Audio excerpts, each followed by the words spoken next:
Praise the lord everyone. सुन सकते हो मुझे?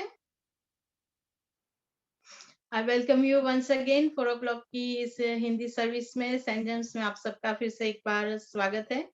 आशा रखती हूँ आप सब ठीक है और घर में भी सब आपके ठीक है और हर चीज आपके साथ सही चल रही है और ठीक है परमेश्वर के अनुग्रह से। आइए दुआ में जाए आज के सरमन में आगे बढ़ने से पहले। लविंग हेवनली फादर, प्यारे स्वर्गीय पिता प्रभु, आज इस शाम को आपका धन्यवाद करते हैं इस छोटी सी कलीसिया के लिए परमेश्वर, जो आपने हमें तक दी है उसके लिए परमेश्वर हम आपका धन्यवाद करते हैं परमेश्वर। फिर से एक बार आपकी उपस्थिति को चाहती हूँ परमेश्वर, आपका अनुग्रह चाहती हूँ परमेश्वर। Holi spirit I welcome you परमेश्वर। इस जगह पे आइए, आप हमारे दिलों में आइए, हमारे घरों में आइए परमेश्वर। पिता, जो बीज तूने मुझे दिए फिर से एक बार बोने जा रही हूँ, इस मिट्टी को तेरे हवाले करती हूँ। पाक करू, तू इसे गीली कर और बीज को ग्रास्प करने के लिए परमेश्वर तू उसे तैयार कर परमेश्वर। पिता, आज अपने वचन में फिर से एक बार हमें गहराई से डीप डाइव करने के लिए परमेश्वर, हमारी आत्माओं को, हमारे मगजों को, हमारे हृदय को प्रभु, हमें फिर से एक बार तैयार करे परमेश्वर। आज आपकी रूह हमसे क्या कह रही है परमेश्वर, ये सुनने के लिए परमेश्वर हम फिर से एक बार प्रिपेयर हो सके परमेश्वर। वचन को सुने, उसे ग्रहण करे परमेश्वर, और प्रभु गहराई से हमारे जीवनों में उसका हम पालन करें परमेश्वर। उसके लिए केवल सिर्फ आपकी कृपा और प्रभु आपका अनुग्रह चाहती हूँ परमेश्वर। आपके बिना हम कुछ भी कर नहीं पाएंगे परमेश्वर। चाहे हमारे जीवन में कोई भी कठिनाइयां हो, कोई भी हालात हो परमेश्वर, पर प्रभु उन हालातों में इस वचन को पालन करने के लिए परमेश्वर मैं सिर्फ आपका अनुग्रह और आपकी कृपा चाहती हूँ परमेश्वर। आगे का समय आपके हाथ में देती हूँ परमेश्वर, अपने आप को आपके हाथों में देती हूँ परमेश्वर। आपके वचन से, आपकी रूह से फिर से एक बार मुझे भरिए। In Jesus name I pray and receive, आमीन। आज का जो वचन है, हमने आज का जो रीडिंग है चर्च का, वो लूक 13:31-35 है और फिलिपियंस 3:17-21 है। मैंने आज फिलिपियो का 3:15-21 लिया है और यहाँ मैं फिर से आगे बढ़ना चाहूंगी। आज का जो सब्जेक्ट है मैंने लिया है सिटीजन्स ऑफ हेवन, स्वर्ग के नागरिक। फिर से एक बार मैं वचन को पढ़ना चाहूंगी। वचन आज का 17-21 है, फिलिपियंस 3:17-21। पर मैंने शेयर करना चाहती हूँ 15-21, पर मैं 12 से पढ़ना चाहूंगी। यहाँ पे मेरा अनुकरण करें। मैं यह नहीं कहता कि मैं अब तक सब कर चुका हूँ अथवा मुझे पूर्णता प्राप्त हो गई है, किंतु मैं आगे बढ़ रहा हूँ ताकि वह लक्ष्य मेरी पकड़ में आए जिसके लिए यीशु मसीह ने मुझे अपने अधिकार में लिया है। भाइयों और बहनों, मैं यह नहीं समझता हूँ कि वह लक्ष्य अब तक मेरी पकड़ में आया है। मैं इतना ही कहता हूँ कि पीछे की बातें भुलाकर और आगे की बातों पर दृष्टि लगाकर मैं बड़ी उत्सुकता के साथ से अपने लक्ष्य की ओर दौड़ रहा हूँ, ताकि मैं स्वर्ग में वह पुरस्कार प्राप्त कर सकूं जिसके लिए परमेश्वर ने हमें यीशु मसीह में बुलाया है। हम में जितने लोग परिपक्व हैं उनका यही मनोभाव होना चाहिए, और यदि किसी विषय पर आपका दृष्टिकोण भिन्न हो तो परमेश्वर आपको इसके संबंध में ज्योति प्रदान करेगा। जो भी हो, जहां तक हम पहुंच चुके हैं उस पर हम दृढ़ रहे। भाइयों और बहनों, आप सब मिलकर मेरा अनुकरण करें। हमारे जीवन में आप लोगों को एक नमूना मिला, इसके अनुसार चलने वालों पर ध्यान देते रहे, क्योंकि जैसा कि मैं आपसे बार बार कह चुका हूँ और अब रोते हुए कहता हूँ, बहुत से लोग ऐसा आचरण करते हैं कि मसीह के क्रूस के शत्रु बन जाते हैं। उन लोगों का अंत सर्वनाश है। वे भोजन को अपना ईश्वर बना लेते हैं और ऐसी बातों पर गर्व करते हैं जिन पर लज्जा करनी चाहिए। उनका मन संसार की वस्तुओं में लगा हुआ है। हमारा स्वदेश तो स्वर्ग है और हम स्वर्ग से आने वाले अपने मुक्तिदाता प्रभु यीशु मसीह की तरफ राह देखते हैं।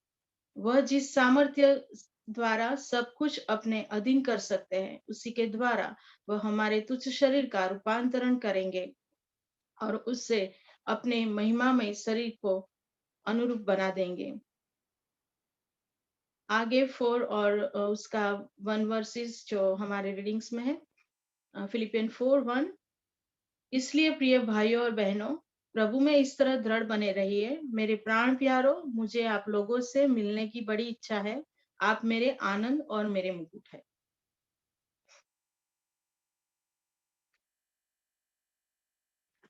तो आज जो हम वचन से सीखने जा रहे हैं यहाँ पे फिलिपियंस 3:15-21 में, जो पौलुस हमें बताना चाहते हैं वो आज मैं आपके साथ कुछ शेयर करना चाहूंगी। हम दुनिया के नागरिक नहीं हैं। क्या यह आश्चर्य की बात है? नहीं, अगर आप ईसाई हैं। फिलिपियंस 3:15-21 में पौलुस कहता है कि हम उस वातावरण से संबंधित नहीं हैं जिसमें हम रहते हैं। हम कहीं और रहते हैं। हमारी नागरिकता स्वर्ग में है।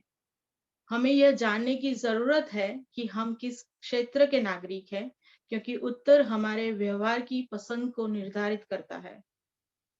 फिलिपियो की जो स्पिरिचुअल मैच्योरिटी, आध्यात्मिक परिपक्वता, परमेश्वर के सिद्धांतों, अनुशासनों और आज्ञाओं के प्रति आज्ञाकारिता आज्ञाकारिता का परिणाम थी। उन्हें किसी को भी मसीही जीवन के प्रति अपना दृष्टिकोण बदलने नहीं देना था। उन्हें परमेश्वर के वचन के सिद्धांतों के प्रति वफादार रहना था, ठीक वैसे ही जैसे हमें विश्वास योग्य बने रहना है। मसीह के शत्रुओं का कारण मसीह के शत्रुओं का एक अलग गोल होता है, एक अलग लक्ष्य होता है, एक अलग ईश्वर, और ईसाइयों की तुलना में एक अलग महिमा है। निर्णय लेने के लिए उनका ग्रिड भी अलग है। उनका जाल संसारिक चीजें है। ईसाई का जाल स्वर्ग की चीजें है, जो हर विश्वासी का भविष्य का घर है।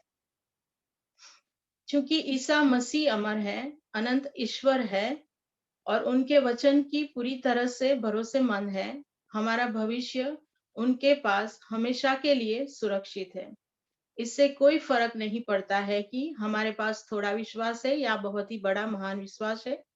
इससे कोई फर्क नहीं पड़ता है कि हम परिपक्व शिष्य है या अपरिपक्व है। इससे कोई फर्क नहीं पड़ता है कि हम कई वर्षों से ईसाई है या यदि हम अभी हाल ही में मसीह को प्राप्त किया है। हम स्वर्ग के रास्ते पर है। हमारी आशा मसीह में सुरक्षित है। लोली जो नीचा शब्द अपमानजनक शब्द नहीं है, यह हमारे कमजोर सीमित शरीर को उनकी सांसारिक स्थिति में संदर्भित करता है। कई ग्रीक विधर्मियों का मानना था कि शरीर आत्मा के लिए एक नीच कारागार है। क्रिश्चियंस ईसाई शरीर को पवित्र आत्मा के मंदिर के रूप में देखते हैं। पौल हर ईसाई की शाश्वत आशा की प्रतीक्षा कर रहा था। वह दिन जब संतों के शरीर को छुड़ाया जाएगा और मसीह के महिमामय शरीर की तरह बनाया जाएगा और सभी को नया बनाया जाएगा। हम रूपांतरित हो जाएंगे ताकि हम मसीह के समान हो जाए। पौल हमें इस तरह से व्यवहार करने के लिए कहते हैं जो हमारे आध्यात्मिक जीवन और हमारे व्यवहारिक दैनिक जीवन के अनुरूप हो। इस व्यवहार का एक हिस्सा हमारे जीवन के हर क्षेत्र में हर दिन मसीह को हाँ कहना सिखा रहा है। हमारे जीवन को बदलने के लिए पवित्र आत्मा के लिए हमारी सहमति आवश्यक है। हम जब होली स्पिरिट को हमारे जीवन में वेलकम करते हैं और हम जब उनको अनुमति देते हैं, तभी ये पवित्र आत्मा हमारे जीवन में कार्य कर सकता है। तो हमारी सहमति बहुत ही आवश्यक है। हम परमेश्वर के वचन की सच्चाई के प्रति वफादार रहना चाहिए। ऐसे बहुत से लोग हैं जो मसीह के क्रूस के शत्रु है। उनका दिमाग अपनी शारीरिक भूख पर लगा रहता है। वे परमेश्वर की प्रेम की परिवर्तनकारी शक्ति के लिए खुले होने से इनकार करते हैं। यदि वे अपने पुराने सांसारिक जीवन की मृत्यु को स्वीकार करने से इनकार करते हैं, तो उनका भाग्य विनाश है। अगर हमें लगता है कि हम पृथ्वी पर अपने घर पर हैं, तो हम विपत्ति की ओर बढ़ रहे हैं। हमें उनके लिए आंसू बहाना चाहिए और प्रार्थना करनी चाहिए कि वे उद्धारकर्ता उनके क्रूस और खाली कब्र को देखने के लिए पवित्र आत्मा के नेतृत्व में हो। हमें प्रार्थना करनी है कि वे देखे कि मसीह में उद्धार और अनंत जीवन है। हम मसीही जीवन के विनम्र आदर्श बनने के लिए बुलाया गया है। हमें पुरानी पृथ्वी पर रहने वाली मानवता से बचाया गया है। हमें उन मसीहों के लिए आदर्श बनना है जो अभी भी एक पार्थिव जीवन के बंधन में है। हम इस दुनिया में परदेसी हैं और हमें अपने सच्चे स्वर्गीय घर को नहीं भूलना चाहिए। हम धरती के लिए नहीं बने हैं। हमारे यहाँ धरती पर खुशी के पल होंगे, लेकिन वे उस खुशी की तुलना नहीं कर सकते जो हमें स्वर्ग में मिलेगी। यीशु चाहते हैं कि हम इस बात पर ध्यान दें कि परमेश्वर कहाँ है और हम कहाँ जा रहे हैं। हम हर दिन दुनिया के खिंचाव का अनुभव करते हैं और हर दिन हम अपने सांसारिक जीवन की योजना बनाने के लिए ललचाते हैं। इसके बजाय हमें अपने अनंत जीवन की योजना बनाने में व्यस्त होना चाहिए। हमें केवल क्राइस्ट और क्राइस्ट को ही पसंद करने में आनंद लेना चाहिए। हमारा आध्यात्मिक घर अपने शाश्वत स्वरूप के कारण अधिक मूल्यवान है। हमारी नागरिकता वही है। हम जो परमेश्वर के प्रति विश्वास योग्य है, उन्हें स्वर्ग में भरपूर प्रतिफल मिलेगा। परमेश्वर ने हमारे लिए स्वर्ग में एक रिवॉर्ड रखा है। जो जब हम ये करेंगे तभी हमें वो रिवॉर्ड मिलेगा। जब हम अपना मन स्वर्गीय चीजों पर लगाते हैं, तो हम खुद को पृथ्वी पर पिलग्रिम्स तीर्थ यात्रियों के रूप में देखते हैं।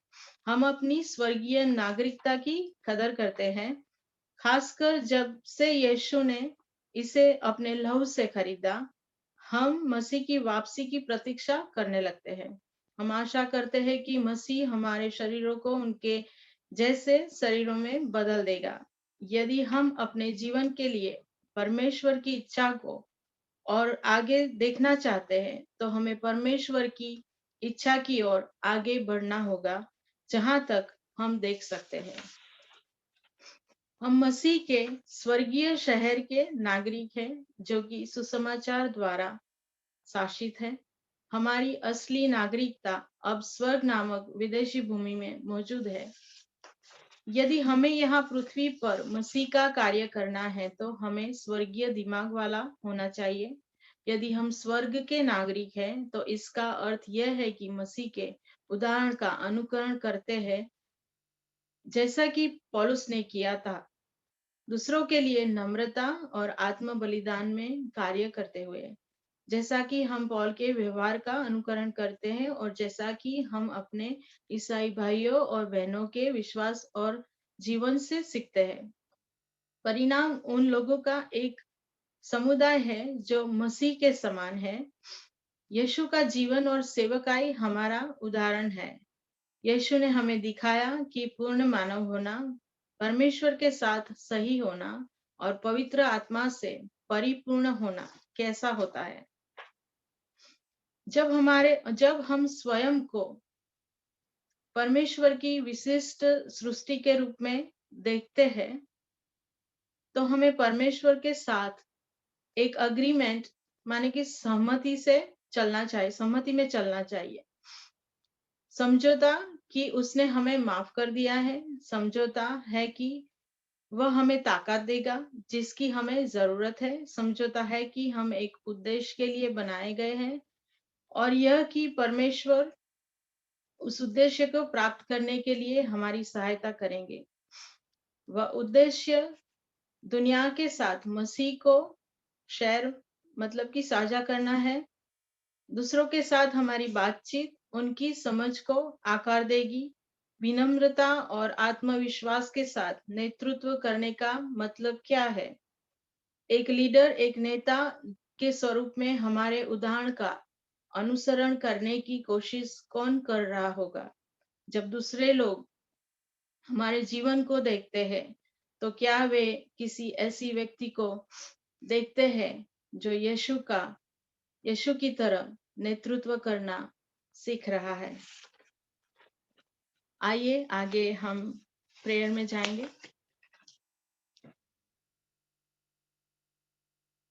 प्यारे स्वर्गीय पिता परमेश्वर, आज के इस वचन के लिए प्रभु हम आपका धन्यवाद करते हैं।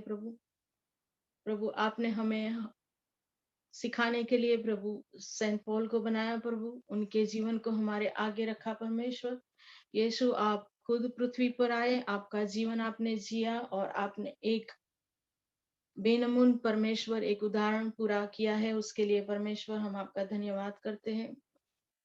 पृथ्वी पर का जीवन हमारा प्रभु बेशक एक चैलेंजिंग और एक संकटमय समय होता है परमेश्वर, पर प्रभु आपने कहा है कि आपका हृदय व्याकुल ना हो, क्योंकि आप हमारे लिए एक संबोधक का आत्मा छोड़ के जा रहे हो।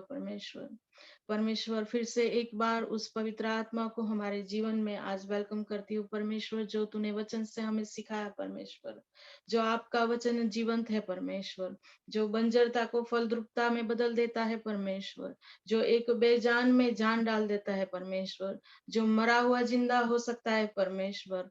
उन सब चीजों के लिए परमेश्वर हम तेरा धन्यवाद करते हैं परमेश्वर। प्रभु जिस पर्पस के लिए ये हमारी बुलावट है परमेश्वर, आज शाम हमें उसके लिए गहराई से आगे ले जा परमेश्वर। प्रभु जो प्लान और पर्पस तेरा हमारे लिए है परमेश्वर, जो स्वर्गीय वाना तूने हमारे लिए रखा है परमेश्वर, जो ट्रेजर है जो हमें ढूंढना है परमेश्वर। पृथ्वी पर का हमारा जीवन एक मुसाफिर का जीवन है परमेश्वर, एक गवाही के रूप में बनना है परमेश्वर। सारे मुसीबतों के सामने भी प्रभु पौल पंदिग्र में थे, तब भी परमेश्वर एक एक बेनमून गवाही बने। उसके लिए परमेश्वर हम आपका धन्यवाद करते हैं परमेश्वर। प्रभु हम उनसे और आपसे बहुत कुछ सीख सके परमेश्वर। प्रभु आपने मृत्यु पर विजय पाया था, ऐसे ही परमेश्वर हर एक चैलेंजेस के सामने परमेश्वर विजयी होने के लिए परमेश्वर आपके अनुग्रह से हमें भर दीजिए परमेश्वर। और जो ये बुलावट है परमेश्वर, इसे हमें सिंसियरली ले सके परमेश्वर, और आपके स्वर्गीय राज्य की बढ़ोतरी के लिए हमारी जिंदगियों का उपयोग कर सके परमेश्वर। इस कलीसिया को फिर से आपके हाथों में देती हूँ परमेश्वर। आज की शाम के लिए धन्यवाद करती हूँ परमेश्वर। इन चुने हुए लोगों के लिए परमेश्वर आपका धन्यवाद करती हूँ परमेश्वर। पिछले समय में तूने उनकी अगुवाई की है परमेश्वर, अपने वचनों में आगे बढ़ाया है परमेश्वर, अपने पवित्र आत्मा की आग से रूह से आपने उनको भराए परमेश्वर। इसके लिए मैं धन्यवाद करती हूँ। आने वाले समय में भी परमेश्वर हमें वचन की गहराइयों में और ले जा परमेश्वर। वचन को हम खाना सीखे परमेश्वर, वचन को हमें हमारे जीवन में उतारना सीखे परमेश्वर। और परमेश्वर हर ईसाई, हर एक मसीही परमेश्वर, चाहे इस कलीसिया का हो या पृथ्वी पर हर एक जगह पे हो परमेश्वर, वो हर एक ईसाई परमेश्वर तेरी तरफ नेतृत्व कर सके परमेश्वर। हम जगत की ज्योति है, तेरा वचन कहता है हम इस जगत का तूने हमें सॉल्ट बनाया है परमेश्वर। जब ये ज्योति बाहर के लोग देखे परमेश्वर, हमारी जिंदगियों से मसीह को रिफ्लेक्ट होते हुए देख सके परमेश्वर, क्योंकि तूने हमें तेरी इमेज के स्वरूप में बनाया है परमेश्वर। According to your image we are Lord. जब हमें देखे परमेश्वर कोई, तो प्रभु तेरी छवि हमारी जिंदगियों में दिखे परमेश्वर। इससे द्वारा प्रभु तेरे सुसमाचार फैले परमेश्वर, और तेरा राज्य बढ़े। केवल मान और महिमा और ग्लोरी परमेश्वर केवल यीशु मसीह आपको ही मिले। आज जो कुछ भी मैंने बोया है परमेश्वर, फिर से एक बार आपके हवाले करती हूँ। इसके आगे वचन में गहराई में डीप ले जा परमेश्वर हर एक लोगों को परमेश्वर। आज के वचन को तेरे रक्त में फिर से एक बार सील करती हूँ परमेश्वर। आज जो कुछ भी मांगा है परमेश्वर, यीशु तेरे नाम में मांगती हूँ। In Jesus name I pray and receive. आमीन आमीन।